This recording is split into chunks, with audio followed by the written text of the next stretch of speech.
Greatness. Great men and women are ordinary people who do extraordinary things.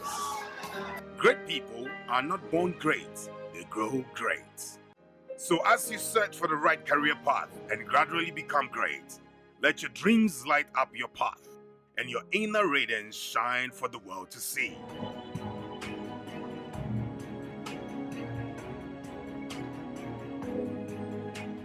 A warm welcome to you all. You're currently watching the Center Circle Show with me, Adelani Ogrende, and this is our transfer deadline special. And so many things happened across Europe over the past, well, let's say 48 hours. And I will be back, well, after this break, just reporting on all those stories and much more. Stay tuned.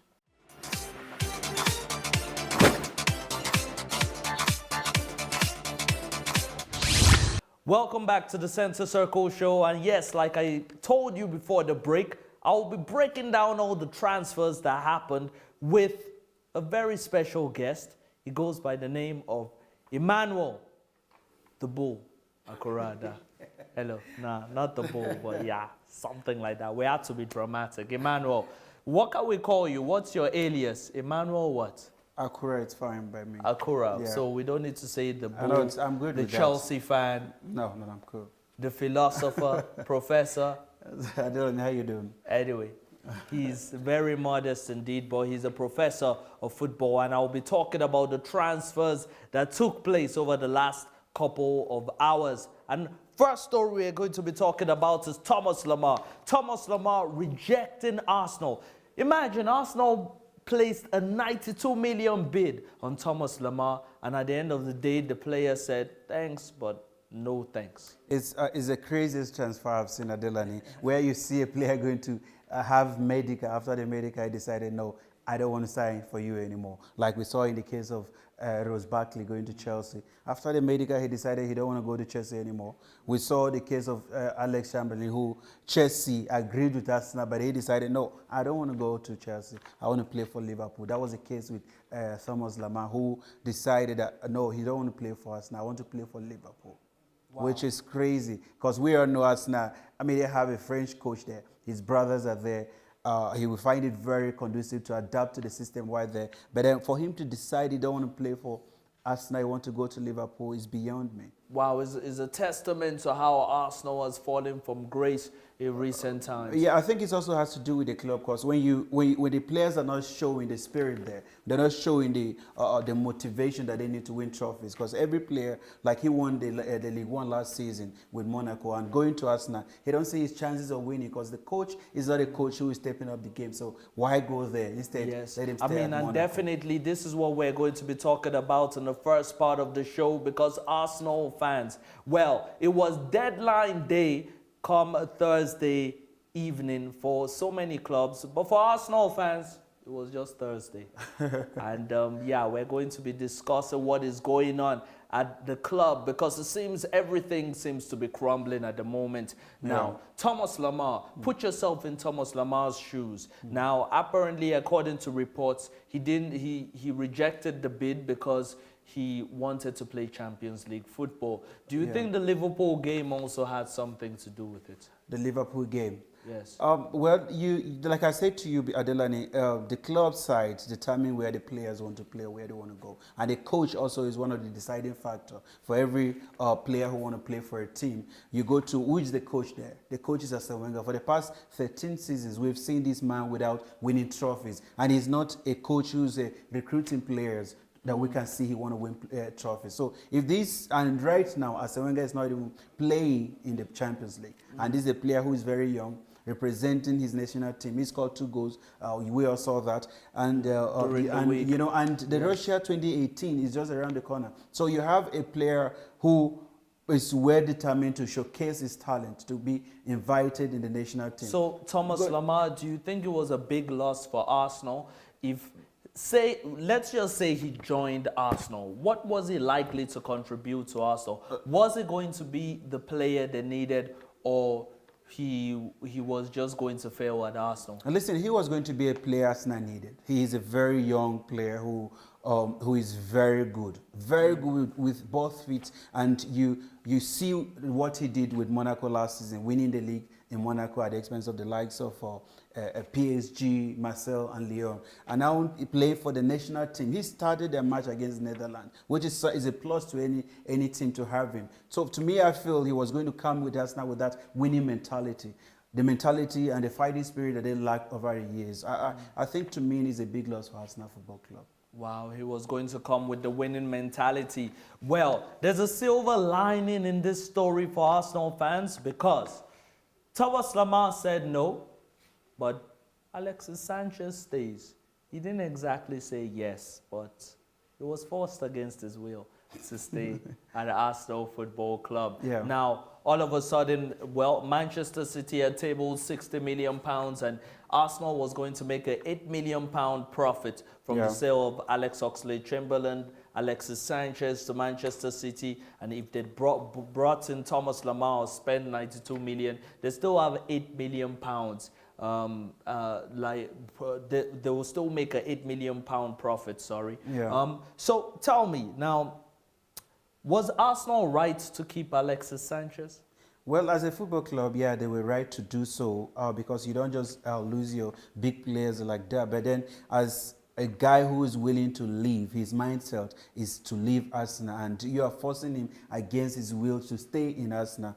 I don't think it's going to be a good thing. Will he be able to give you his 100% is another thing we should be looking at, because he is a player who sees that the Arsenal Football Club is not there is a club that does not have the ambition to win trophies, and we have seen that over the years. So now, when people talk about such things, we've seen Suarez forced against his will to stay at Liverpool, and he was still one of the league's top goal scorers. He agreed with them. They came to an agreement that he is going to stay one more season than leave. But Sanchez said, no, I don't want to stay, I want to leave. So these are two different things.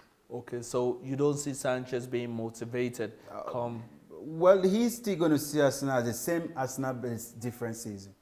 I don't think there will be much motivation for him to play for Arsenal. Give his 100%. Okay, well, we'll be going on a short break, and when we come back, we'll be talking about the latest with Alex Oxlade-Chamberlain moving to Liverpool. We'll be talking about that deal and much more. Stay tuned.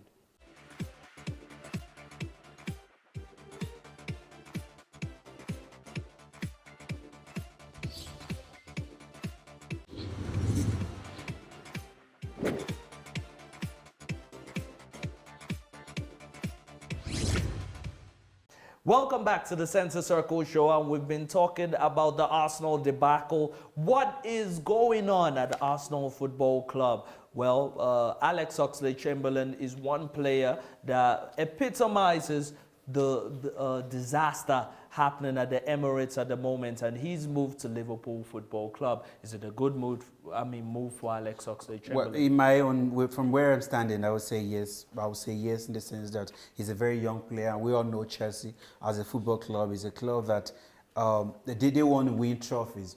They want to buy players who are established and want to fight to win trophies and to bring. We have seen like 33 players on loan. I mean, young players that are supposed to be playing. We're supposed to have at least 3 or 4 players in our first team, but then they're not there. Then you have a Chamberlain side who is coming, who is he's a very young player, and the coach we have in Chelsea don't really trust the young players to do the job for him. So going to Liverpool, playing under a coach who believes so much in the likes of Origi, in the likes of Sturridge, who were very young. He believes in. But where does he fit in? At Liverpool, well, I think you have Mane, you have Firmino, you have Coutinho, you have Wijnaldum, you have. We say the same thing about Solanke when he left Chelsea to go to Liverpool. As a young kid, we were all thinking, where is this guy going to fit in? He's going to be able to play. He's going to be able to get more playing time in Liverpool than in Chelsea. But then he managed to fit him in there. And with Chamberlain coming with us now with so much experience in Premier League, I think the coach is going to give him time to play. Okay, so Alex Oxlade-Chamberlain, well, Arsenal fans have come out to turn to the Liverpool fans that he can't cross the ball. His passing conversion rate is not the best. His accuracy with passing is not the best. Are there any? I mean, what's the plus for Liverpool? What's the big advantage here for Liverpool? Listen, the one big advantage that everybody is spending crazy money to buy players these days is the youth. age. Is The youth. age is still on his side as a player who is willing to learn and one thing people shouldn't also misunderstand is he is going to a different coach, a coach with a different approach. This is not Arsene Wenger. He's going to under a coach who is going to learn a lot. A coach who has worked with kids. In Dortmund, we saw that. In Liverpool, in his first season, we saw how well he was able to instill his winning ideas in Liverpool players. And I'm bringing a Chamberlain inside. It's a plus in the sense that he have the Premier League experience. He don't need to go to a place where he's going to need to adapt to the league and understand the system. He is in the system already. So going to Liverpool under this coach, to me, I feel is a very big advantage to Liverpool. Okay, amazing stuff. Now, quickly, your quick predictions with these signings. Alex Oxlade-Chamberlain to Liverpool, does it make them title contenders? I think so. I would like to believe so. Okay. Yeah. And Arsenal Football Club, what do you think is likely to happen to them this season? We have the same Arsenal different season, like I said to you, because the signings have not been fantastic. We saw a Lacazette who comes in as a one striker. Who is he going to compete with? We don't see that. And sometimes players Olivier Giroud? no, I mean, he's not a player who he's going to have this fear of being on the bench for, because he know already that he's a player who is surplus to the requirement in Arsenal. We all saw that. And for him to come to Arsenal, having players who don't have really the fighting spirit, the players who cannot really push another player to win matches or change games for So you. what position do you think Arsenal would end up this To season? me, and I say to you last season, I'm still going to say the same thing. Arsenal will finish outside for a top 4 this season. Maybe the 8th? Well, I can't really say 8, but I think they will finish outside the top 4. Okay, they'll finish outside the top 4. Well, their rivals, Tottenham, they've been rather quiet in the transfer market till now. All of a sudden, they've signed Serge Aurier, and they've also signed a striker, Llorente, yes. Yeah. Now, tell me, Tottenham, are you worried about them this season? I am not worried at all. Listen, Adelani, Tottenham have a very youthful side. They have a squad that has been together. There's team cohesion in that club, and we were complaining about their lack of activity in the transfer market. But all of a sudden, then it was a game plan actually. The strategy really worked for me, and I'm so excited about their signings. With Llorente coming in, a proven striker who has scored a lot of goals. We saw Chelsea wanted to sign him. All of a sudden, So they're Tottenham went for stronger. him. They're very strong. Aurier coming in, that is a very solid and signing. fantastic Yeah. defender coming from PSG to Tottenham. So to me, I think the best business in this transfer was Tottenham. Wow. And Manchester United is still looking good. But they're So- looking good, no doubt. Mourinho said something. He said he was expecting to at least get 5 players, but he got 3. So for him to say that, I think he's still not satisfied with the squad. All right, now let's talk about Chelsea, because we have a Chelsea specialist with us. And what good is it to talk about football and to have a Chelsea specialist in the studio and not talk about the Blues? Oh my goodness, that would be a cardinal sin indeed. Well, now tell me, Chelsea signing Danny Drinkwater. For you, is this a good signing? Are you happy? We were faced with a lot of options, but as Chelsea fans, we were excited about some of the names that came up. Speculations were there that, like Ross Barkley, that I mentioned to you, which is a very young player that we were all excited about him coming to Chelsea, but all of a sudden that changed because of we don't know what happened. Maybe the agent decided to change his mind. I would say the transfer Chelsea has made, some of them have been just panicked by because of they didn't get what they wanted to get. So they decided. So this is there with the panic buys. So the Drinkwater is a good midfielder, no doubt. He played for Leicester City. We saw he won the league there. He had a very good understanding with N'Golo Kante, and coming to Chelsea, that might continue. But to me, I'm really not satisfied with the transfer activity. With the transfer activity. Well, speaking of Drinkwater, guess what you can do now? You can go to your kitchen, drink some water, come back, and we'll be back with more transfer deadline talk. Stay tuned.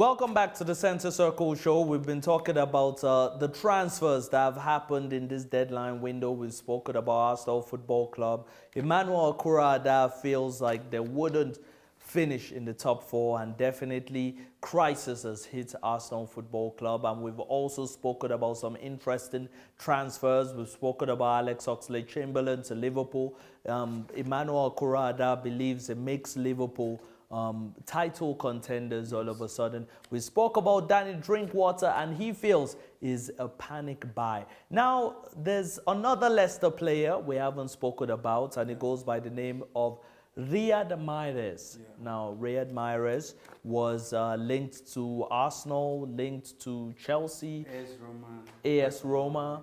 What happened with Riyad Mahrez at the end? But I think to Adelani, I like this player first. Let me put it out there. I like this guy with his attitude. I like him so much. Despite the fact that he wanted to leave, and he made his intention known to Leicester City that he wanted to leave at the beginning of the season, that he wanted to leave, and yet he did not do anything stupid. He still stayed to them and waited on the chance to come for him to leave. Yet that chance is not happening. I don't understand why the likes of Chelsea, Arsenal, Manchester United, Tottenham didn't go for this guy. I really don't understand, because he was PFA Footballer of the Year 2 seasons ago when they won the Premier League. Still and a good he's player. Still a very, very good player. Not just because he's from Africa, of which I wanted him to leave, because in Africa we also need, we lack the names in the transfer, in the just concluded transfer. I will still hope he leaves if the chance comes to a place like Barcelona or AS Roma, but for that guy to stay in Leicester City, I really don't feel good about it. Okay, well, Riyad Mahrez maybe might be on the move in January. Let's hope so. Yeah. An amazing player. Now we're going to switch our attention from the English Premier League to the Ligue 1. And, well, what were you doing when you were 18 years old? Definitely not what this young man is doing. He goes by the name of Kylian Mbappe. Whew, Kylian Mbappe, making more money than he can spend. Well, PSG have actually tapped up his services, and this is after the 222 million euro capture of Neymar. Well, we believe that he's worth 180 million pounds plus bonuses. Yeah. But can you just break down the deal for us? Right now, they signed him on 1 year loan, which is because of the UEFA financial fair play. They couldn't sign him with an obligation to sign him next season. Which I think Monaco, is getting up to 10 million euro for they just 1 year loan. Then they get 165 million for him next season. It's a very good transfer for FC Monaco in terms of financial gain. But when you're talking about this guy, I don't understand why he will leave AS Monaco to go to a PSG side that believes so much in already made players. This is a PSG side that we see spending millions of pounds buying quality players. But then you are just coming at the age of 18. Why not go to a place where you'll be able to grow as a footballer and become a better player? We have the likes of Barcelona, we have the likes of even staying in AS Monaco for another season or two would have been the best decision for him. Going to Premier League for the likes of Arsenal, despite the fact that Arsenal is not signing quality players, but going to play under a coach that will be able to mentor you, a coach that will be able to launch you to the world that you are truly a quality and world-class player. But going to a PSG side where you have Neymar, he's a proven player. Come on, Cavani, we know all these players. So now PSG, it seems like their priority is Europe this season. It's what they're targeting. It's what they're targeting. I mean, they've won everything in League One. They've won everything, but on the international level, it's where, on the continental level rather, is where they lack the spirit. So I think that is what they're going for. Champions League is what they have in mind. All right, and are they likely to succeed with the signings they've made? Signing Neymar and Mbappe will not give you a Champions League. That is one mistake. The defenders, imagine already leaving, going to Tottenham. Now the defenders, you have a Thiago Silva who's very old. I was thinking they will look in this department rather than going to sign a small boy who is 18-year-old for 168 million. Well, it remains to be seen, but definitely I'm sure his days of curfews are over right now. He can stay out for as long as he wants with his parents, bringing in that amount of money. Now, we'll also be heading back to Stamford Bridge on this show. What is happening with Diego Costa and Philippe Coutinho? It's rather very should I say exciting news for Chelsea fans and Liverpool fans, because this is transfer news that we're dragging for the whole transfer since the transfer window opened. But Costa now being wanted in Chelsea, Coutinho submitting the letter that he wants to leave, and now the two of them on the closing day of transfer in the UK, there was nothing from them, no D's, we agreed or whatever. I just hope this guy stays in Premier League, because I mean it will be good for Premier League having some of the best players in Premier League staying instead of leaving. And Liverpool fans, I think for once they'll be excited that Coutinho is not leaving, with the likes of Chamberlain and other players coming in. And as Chelsea fans, who would love to see Diego Costa play with Morata in front. It would be a very, very, very good partnership. Wow, amazing stuff indeed. Imagine Diego Costa and the new Chelsea signing Alvaro Morata pairing up front. It would be a nightmare for so many defenders, and I could tell you that defenders across Europe are fasting and praying right now that Chelsea lose Diego Costa. And Philippe Coutinho, ooh, his free kicks, they're bullets. He's quality. He's quality. He's a fantastic player. You just wonder whether he will be the same player when he comes back from his back injury. Also, some other signings that were made was Swansea City signing Renato Sanchez from Bayern Munich on loan. And Sanchez is an amazing player. And we have Wilfred Bunny moving back to Manchester City. Yes. Back to Swansea.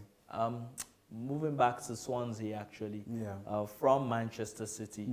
Well, hey, Wilfred Bunny, let's see whether it's the same player. Well, or let's wait and see. Force.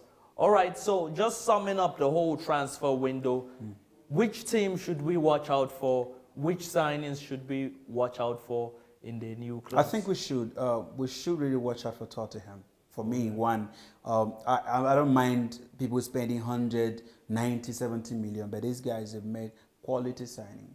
And I'm sorry, they have a striker who has won Golden Boot back-to-back. Now bringing another striker who's way experienced and somebody who is going to add more experience to the team, and bringing a defender also who is going to add his experience to the team. I think everyone should watch out for Tottenham. For me, that they're best. They did the best deals in the transfer market. All right, everybody should watch out for Tottenham. Liverpool, it will be mouth-watering to see what will happen to them. Arsenal fans, well, hey, let's see what happens with your team, but smile because Alexis Sanchez is still your player. And Manchester United, PSG, they've all made incredible signings, and yes, the football season is in full swing. And this is the Center Circle Show. We will always bring you the latest, not only in just football, but also in other sports. For now, though, is a goodbye from me, Adelani Ogriade. Take care.